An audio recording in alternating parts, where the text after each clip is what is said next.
you. Good morning, everyone. Welcome to First Take. Shae, Cornette here with you. Ryan Clark, Dan Orlovsky, and of course, SA has taken off the hat Stephen A. and the coat. Stephen A. I promise you, me making fun of you for the weather is the least of your concerns today. I am gonna be all over you today. Go ahead. First things first. First of all, I appreciate y'all being in the studio. Thank y'all so much. Good morning, Shae. How you doing? Good morning. Secondly, and Dan Orlovsky, and more importantly, I'm proud of you for coming to the show with a decent suit on for a change and a decent tie. I'm not worried about you. I'm looking forward to it. I want the camera on you today because you're looking halfway decent. Now, pull it up so your shirt doesn't look like it's tipping over the top of the tie, okay? Fix that tie, right? He does not I'm do ready a for you. great job tying a tie. I actually got a text message from someone extremely famous that goes, "Hey, RC, can you please teach Dan how to tie a tie on air?" That's right. Was that a name drop? That's right. Sort and of? he's not talking about me. He's only trained like the greatest basketball player that's ever played basketball. Okay. And then another one in Kobe. Okay. That's right. By the way, that's right. Okay, Dan wouldn't know. Dan wouldn't know who that is. Okay, let's Dan wouldn't know who that is. let's get to football. Tim Grover. Let's get to football. Because SA's here. He's in D.C. We're here in New York. It's time to talk football. Let's go. Yesterday, Patriots and Seahawks. Yes, they punched their tickets to the Super Bowl. And in the NFC, the Seahawks and the Rams met for the third time this season. Ironically, Sam Darnold lost to the Rams in the first round of the playoffs last year when he was with the Vikings. This season, though, he got the best of LA. Took care of business yesterday, passing for 346 yards, 3 touchdowns, 0 turnovers. Here's head coach Mike Macdonald on his quarterback after the win. You can't talk about the game without talking about our quarterback. I mean, he just shut a lot of people up tonight, so I'm really happy for him. Should go down as one of the best performances in playoff history, I'd imagine. I mean, it's hard to stack it, but I can't imagine anybody playing any better. Dan, has Darnold shut up the critics? The critic. He has absolutely shut them up. And Sam's is about mocked and as maybe joked about quarterback that we have in the NFL right now. Not that he's dealt with as much adversity as others. And it's partly like his own doing. But if we think about some of the things that have been said about Sam Darnold, and not only is he going to the Super Bowl, but is a major reason why Seattle's going to that Super Bowl, he's absolutely shut those critics up. And Stephen A., Kwaku, let it ride. Let it ride so everyone can get reminded of some of the things that at least one person had a stance on. Sam Darnold was balling out. I sat up there weeks in advance, and I said, we gonna see when it counts now. We gonna see when it counts because you got about 6 years of history to look at. As the season wanes, how much am I supposed to believe in this, brother? How many times does he have to win a game for us to finally give him the benefit of the doubt? I can't sit here and ignore what happened last year against the Rams and ignore again what happened yesterday. You can't because I wouldn't allow it. I still believe in Sam Darnold. That defense is real. Hold on. That home crowd is real. A quarterback got the potential to mess it all up. I believe in Sam Darnold. I think he's a top 10 quarterback. I'll be damned if I'm not concerned about Sam Darnold and his potential to blow it. That is such good work. Shout out to the production crew. I'm just waiting for you to finish. Shout out to the production crew. I'm just waiting for you to finish. Yeah. Shout out to the production crew. First of all, it's shout out to me. First of all, it's shout out to me. Because I'm gonna tell you why. Because if I didn't want the production crew to show those clips, they wouldn't have shown it. See, I allowed that to happen. You understand what I'm saying? That's number one. I don't mind eating my words. I want to say to you, Dan Orlovsky, I want to say to Sam Darnold, congratulations. You damn sure proved me wrong. Phenomenal performance on the part of Sam Darnold. He shut me up, but I wasn't wrong. I said, look, I got to see it to believe it. Damn it, he showed me yesterday. You act like I didn't have cause to believe what I believed. Did you think I was going to come on this airwaves today and say I was wrong about what I said about Sam Darnold leading into it? What I said was the brother is no scrub, but the Los Angeles Rams were his kryptonite. I brought out how he was a Minnesota Viking, and they poured water all over him like it was champagne before the season finale against Detroit last year when he had an opportunity to secure the #1 seed, and then they got got romped by Detroit, and then you went to the playoffs and got sacked 9 times and got bounced out of the playoffs. What are you doing right now? This year. I'm telling you the truth. He's telling you why he was wrong, but he could have been right. Telling everybody why I was wrong, but I won't say that I was wrong. Time out. Wait a minute. Sam Darnold pulled out. The brother put on a show, a spectacular performance. Shut everybody up, especially me, because what I was saying was I got to see it to believe it. And he showed it. I didn't think it would happen against the Rams. I didn't think it would happen against a team they were 1-3 against. I didn't think it would happen against a team that he committed 6 turnovers against in 2 games. I did not think it would happen against them. I thought that Sam Darnold somehow, some way they'd get to him, they'd force him to make a couple of mistakes, and as a result, Matthew Stafford would get the better of him. That did not happen. He deserves all the credit in the world. Props to him. Congratulations. But damn it, the skepticism that I walked into yesterday's NFC Championship game with was completely and totally justified. He was number 1 in QBR before he went up against the Rams this year. By the time he was finished and the way everything went through the rest of the regular season, he was like 27th. I'm telling you right now, the bottom line is he shut me up. And he shut a lot of people up, but especially me. I'm number 1 on the list, no doubt about it. I got to own it because he was spectacular, and he deserves all the kudos in the world. But I was justified in my skepticism. No. You were not justified. You were not justified before, and I want to get our scene here. I was totally justified. Not justified. I just want you to say it. I just want you to say it. I was wrong about Sam Darnold. I just want you to say it. Please, God, dear Lord. I was wrong about Sam Darnold. Now, I will say before you go, Ryan, isn't Stephen A. kind of doing exactly what you did with the Chicago Bears? Remember when the Bears beat the Packers and you went into the whole thing about, I was right for most of the game, but then at the end of the game, that's when they showed up. Good point. I think No, because if Sam had struggled for a majority of that game last night and then flipped it on, that would have been the lateral, but it wasn't that case. Look at try. You're so pathetic. You're so pathetic. No class. Go ahead, RC. Go ahead, RC. Zero class and humility. That's partly why I love him so much. The narrative that Sam Darnold had something to prove existed everywhere but within the Seattle Seahawks building.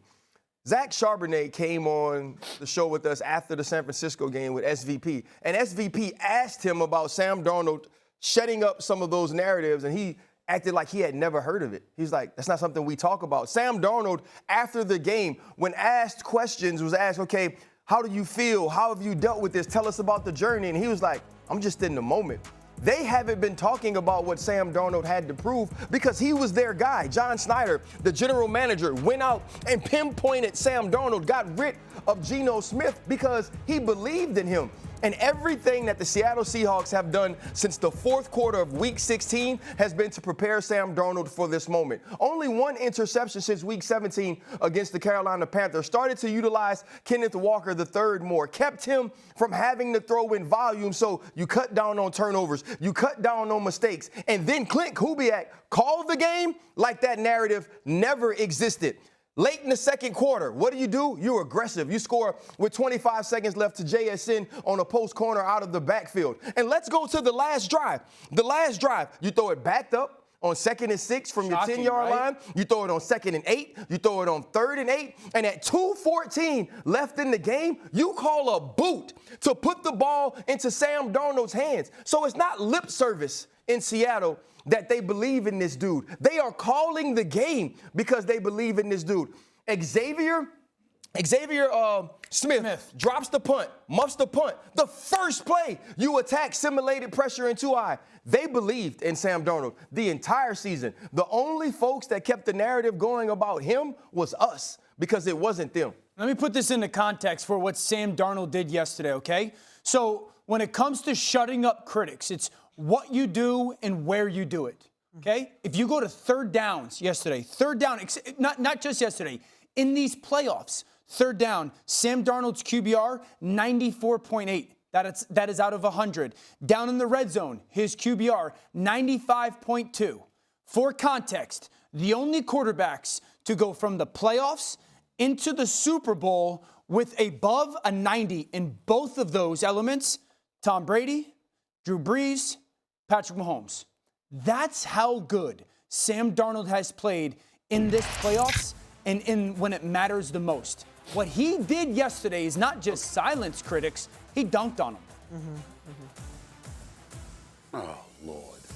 Oh, my goodness. You know, this is the kind of stuff that bothers me, right? Because we get this age that we're living in, okay? We got to make sure we're politically correct and we just parse our words or whatever. The last time we saw Sam Darnold in a playoff game, particularly against these Rams, he had 9 points, got sacked 9 times, obviously committed 2 turnovers. They lost. They went home. He was 1-3 against them.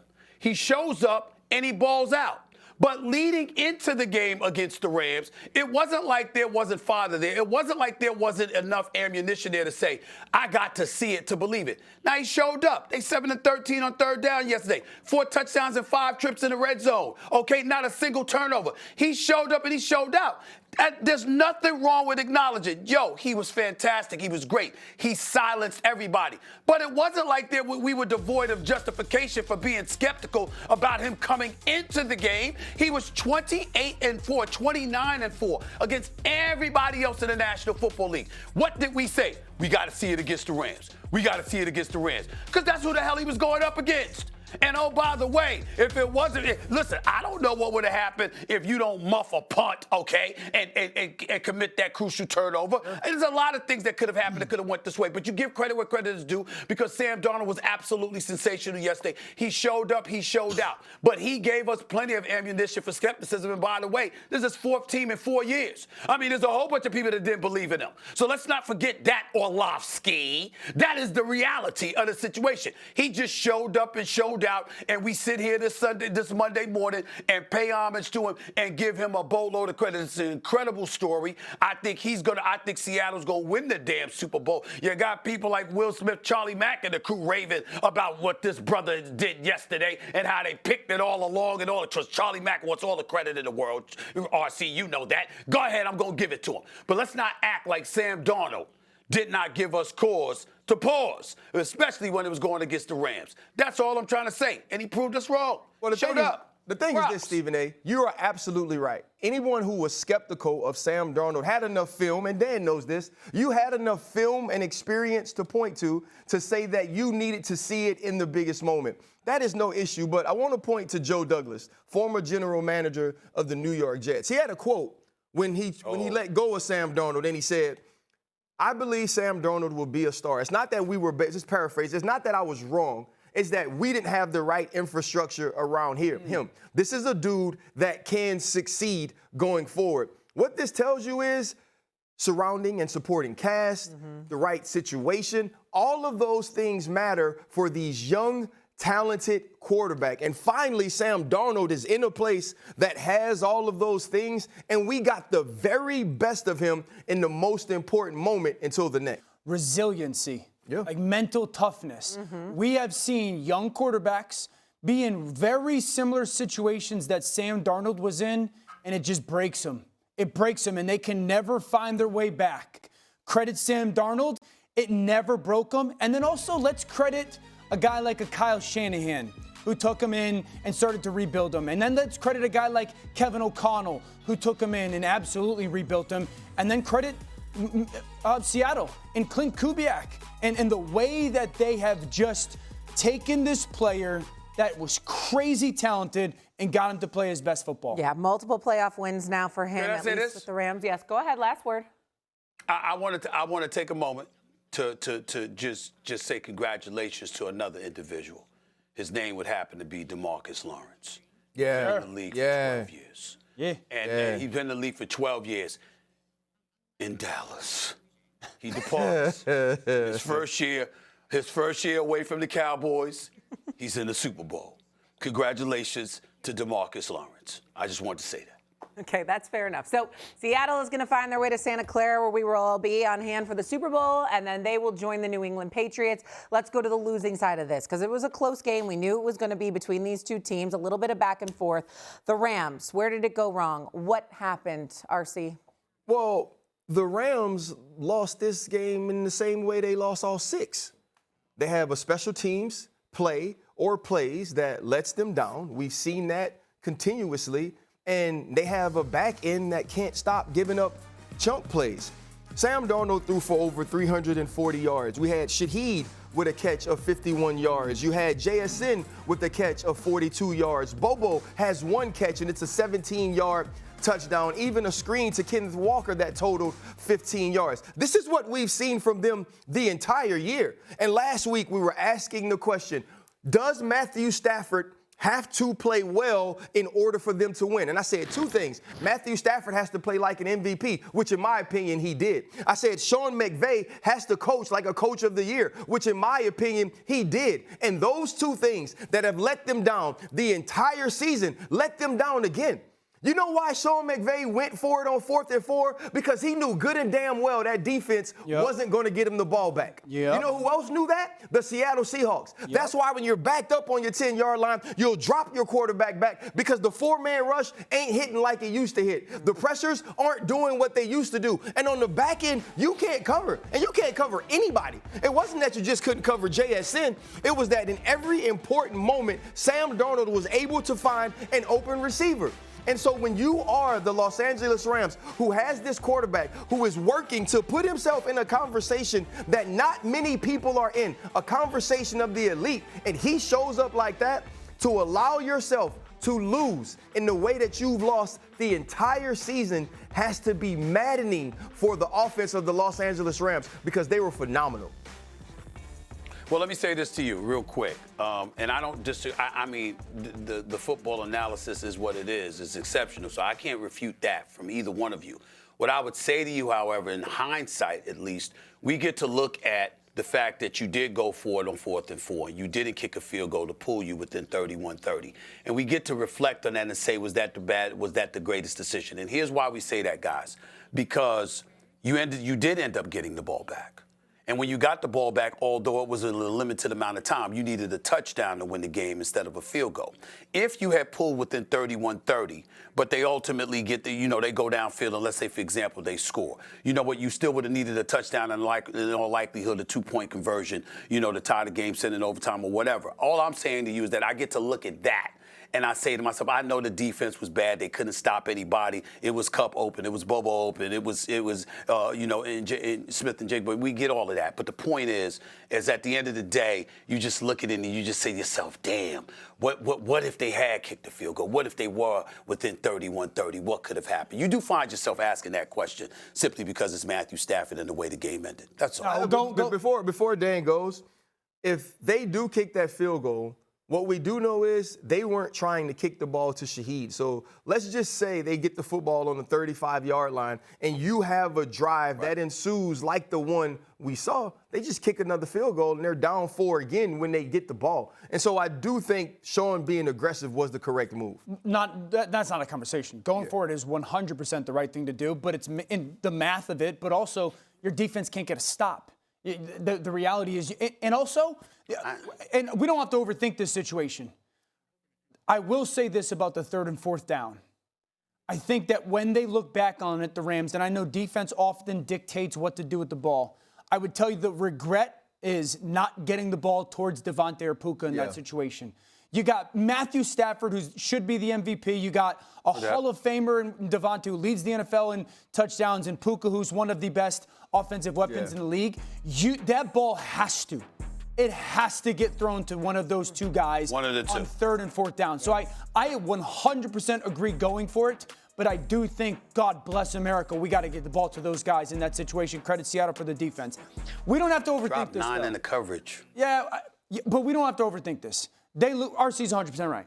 They lose because of special teams and the defense. Yeah. Matthew Stafford, the last 2 times he played the Seattle Seahawks, which is one to get the 1 seed in the NFC and then to go to the Super Bowl, goes 51 of 84 for 831 yards, 6 touchdowns, no interceptions, a QBR of 86, and he's 0-2.